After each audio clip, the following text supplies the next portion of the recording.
કોણ છે Jaybhai? CCTV camera ચાલુ જોઈએ અને અહીંયા કોઈ તમે કાચની વસ્તુ ના મૂકતા. કાલે ઉઠીને પાછા એલિગેશન કરશો, પાછા અમારે 3 મહિના વગર જોઈતી જેલ ભોગવવાનો વારો આવશે. કેમ કે આયોજન છે, અમે તો બધા કહેવાના કે અમારા લોકોના કામ લો એટલે એવી સામાન્ય બાબતોમાં પછી ખોટી ફરિયાદ થઈને અમારે વેઠવાનો આવે એટલા માટે. બરાબર, એટલે મહેરબાની કરીને કોઈ પાણીના બોટલ પણ ના રાખતા, ગ્લાસ પણ ના રાખતા અને સીસીટીવી કેમેરા ચાલુ રાખો. નહીં તો સીસીટીવી કેમેરા અહીંયા ના હોય તો મીડિયા મિત્રોને આપણે અહીંયા તમામ લાઈવ ઉતારવાનું પરવાનગી આપણે અપાવી દઈએ.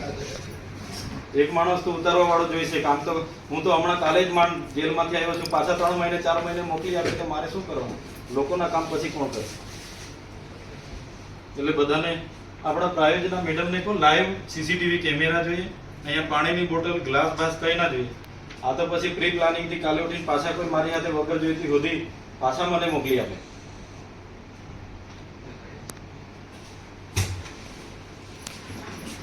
એટલે તમને પહેલા કહી દઉં છું, એટલે પાછળથી